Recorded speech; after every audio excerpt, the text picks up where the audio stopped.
જૂની ઘડિયાળની જાળવણી કોર્પોરેશને કરી શક્યું તો કમાટી બાગની 145 વર્ષ જૂની ઘડિયાળ જે ઐતિહાસિક ઘડિયાળની દરકાર ના લેવાય તો ગાર્ડન ડેવલપ કરવા માટે કરોડો રૂપિયા ખર્ચે તો ઘડિયાળ કમાટી બાગની શોભા બનેલી આ ઘડિયાળ બંધ તો વર્ષો બાદ ઘડિયાળના કાંટા છૂટા પડ્યા છે તો ઘડિયાળ મુલાકાતીઓ માટે આકર્ષણનું કેન્દ્ર હતી।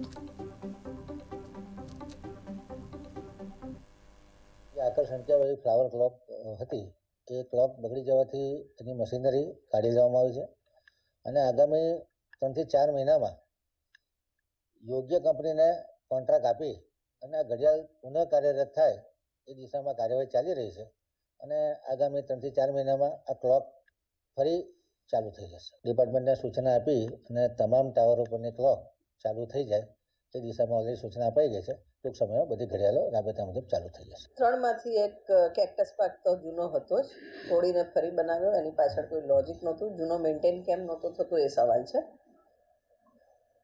રહી વાત કમાટી બાગના ઓવરઓલ મેન્ટેનન્સની નિભાવણીની, તો સૌ પ્રથમ તે ધ્યાન દોરવા માંગીશ કે જે કમાટી બાગમાં ડિરેક્ટર પાર્ક્સ એન્ડ ગાર્ડન છે એ પોતે હોર્ટિકલ્ચરિસ્ટ નથી, આ બાબતનો એમને અનુભવ જ નથી, એ વેટેનરી ડૉક્ટર છે।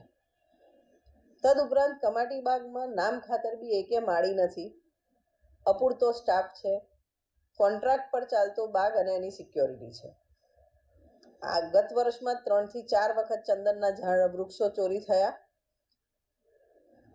સિક્યોરિટીમાં સ્ટાફ સાથે જે ગેરવહીવટ થાય છે, દેખીતી રીતે કમાટી બાગમાં સિક્યોરિટી સાથે ઘણા બધા લેબ્સ થતા હોય છે।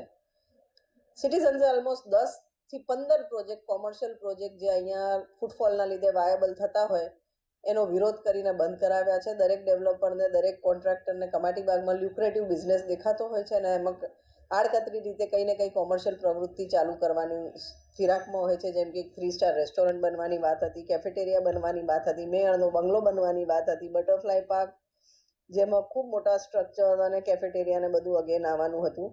આ તમામ વસ્તુનો વિરોધ વડોદરા શહેરના નાગરિકો, જેમને સર સયાજીરાવ ગાયકવાડે આજના દિવસે આ ગાર્ડન ભેટ આપેલો અને જ્યારે આ ગાર્ડન ભેટ આપ્યો તો ત્યારે એમની ભાવના ખૂબ ઉમદા હતી। એમને એ ભાષણમાં એવું કહ્યું હતું કે પ્રત્યેક વ્યક્તિને ગાર્ડનમાં જવાનું ગમે, પણ દરેક વ્યક્તિ પાસે એટલા પૈસા નથી હોતા કે ઘરમાં બાગ બગીચો હોય અને આટલો મોટો બગીચો એફોર્ડ કરી શકે એવું તો કોઈ નાગરિક ના હોય। ત્યારે મારા નાગરિકો બાગમાં જાય, રિજ્યુવેનેટ થાય, ખુશ થઈને પોતાની ઘરે આવે પાછા ફ્રેશ થઈને, એ ભાવનાથી એમને આ લોકાર્પણ કર્યું હતું। પણ ધીરે ધીરે આનું પ્રાઇવેટાઇઝેશન થઈ રહ્યું છે, જેનો અમે વિરોધ કરી રહ્યા છીએ। ટિકિટ્સ આડકતરી રીતે નાખવાની વાત કરે છે, જે ઝૂ હતું અને એવિયરી હતી એના ટિકિટ ભાડામાં ખૂબ ધરખમ વધારો થયો છે। આ તમામ બાબતનો વિરોધ નાગરિકો કરે છે, પણ એક વડોદરાની શાન કહેવાય અને શહેરની મધ્ય આટલું મોટું ફેફસું જે વડોદરાની ઓળખ છે, ઓળખ સમાન કમાટી બાગ છે, એની નિભાવણી સારી રીતે થવી જોઈએ એવું અમે સ્પષ્ટપણે માનીએ। કમાટી બાગનું જે આકર્ષણ કહેવાય ફ્લાવર ક્લોક હતી એ ક્લોક બગડી જવાથી એની મશીનરી કાઢી લેવામાં આવી છે અને આગામી 3 થી 4 મહિનામાં યોગ્ય કંપનીને કોન્ટ્રાક્ટ આપી અને આ ઘડિયાળ પુનઃ કાર્યરત થાય એ દિશામાં કાર્યવાહી ચાલી રહી છે અને આગામી 3 થી 4 મહિનામાં આ ક્લોક ફરી